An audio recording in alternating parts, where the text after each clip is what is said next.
Hey, what's going on, guys? How we doing? Matt Antonelli here. Today, answering your questions. Question that was written in, gotten a bunch of times so far, is about memorabilia. What have I kept? What jerseys do I have? How many jerseys can I keep?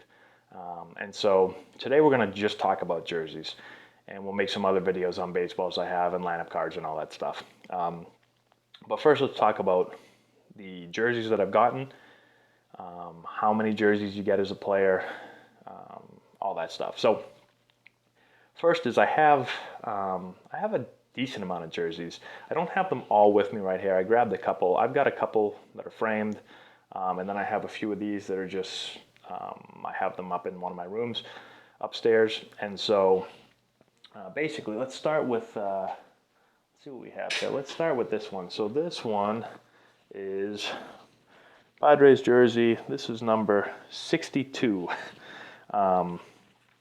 This one right here, hopefully you can see that.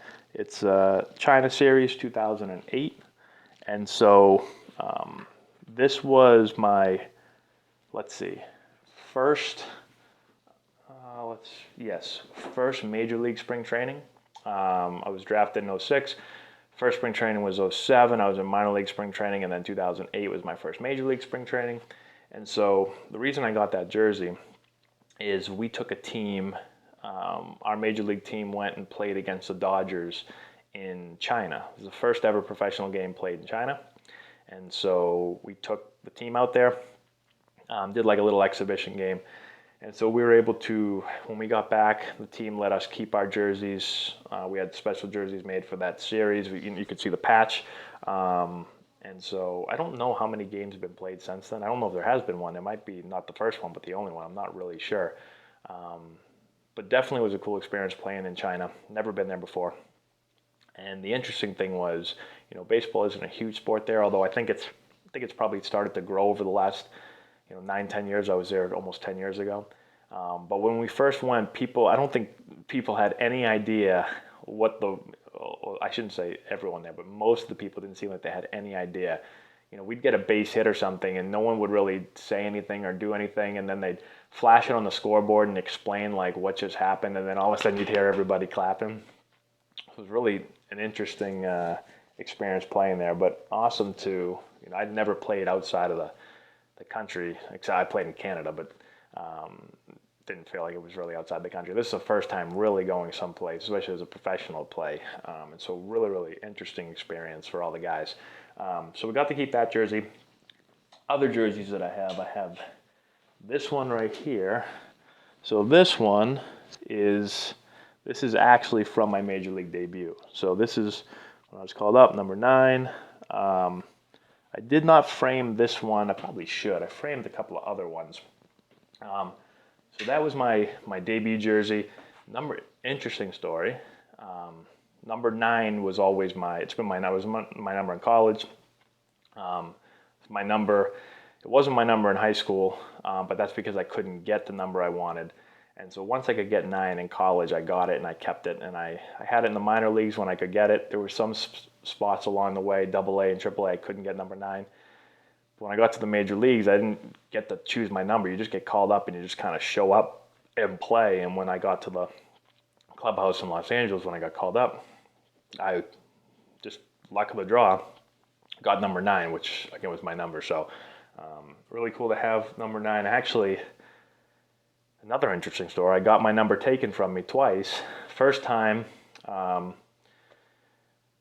got called up, and then I got injured and wasn't up the next season, and one of our bench coaches took my number from me, so I became number 10.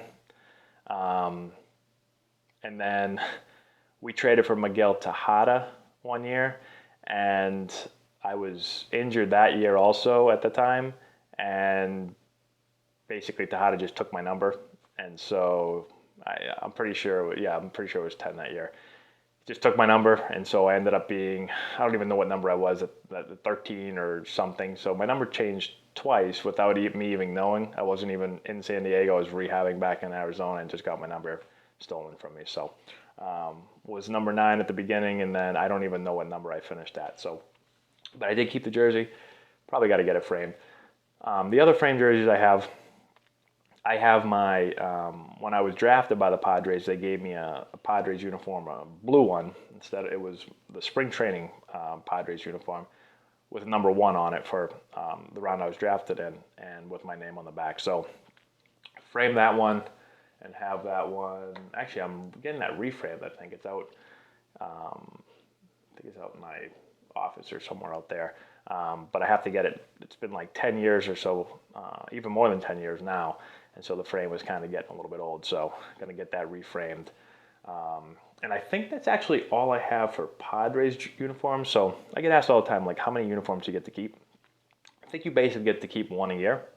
And so, I only played 1 season in the major league, so got my debut jersey. And then the other ones were, again, for China and for the draft. Have my college uniform from Wake Forest not when I graduated, but when I left after my junior year. They ended up shipping me out my uniform, so I have that one, number 9, and that's all I have for professional jerseys. Actually, I have some minor league jerseys up in my closet. Maybe I'll do another video about that another time. I have my San Antonio Missions, have a couple of All-Star jerseys. We kept the Missions jerseys because we won the championship that year, so that was like their gift to us. I think it was number 23 that year. So got to keep that jersey. And then I think that might be it for minor league jerseys. So don't have a ton of them, but was able to keep a decent amount. Next time I'll make a video, get the lineup card for my major league debut behind us. We'll talk about that next time. Got a bunch of baseballs from all-star games. I've already shown you guys the first major league hit ball. And we talked about how my major league home run was never gotten back to me. So don't have that ball. So that's how that covers all the jerseys. How many you get, why you get them, when you get them, all that stuff. So let me know if you have any more questions. I'll try to help you guys out. Leave a comment in the section below. Share the video with all your friends. Subscribe to the channel if you're not done so already. Please give us a thumbs up. I'd really appreciate that. Check out our Instagram page, Antonelli Baseball, and our Twitter feed, Antonelli9. We're posting videos all the time for you guys. Let's see. Check the description box below, where I've put a bunch of links to books I've been reading that I think you guys will enjoy, and also some training tools we use with all of our players. Check out our website, AntonelliBaseball.com. We have tryouts coming up in the next month, and so maybe you want to try out for our teams if you're a local player, and also learn how to work with us. And that's all I got for you guys. Thank you again for watching. I appreciate it. Take care, and we'll talk to you later.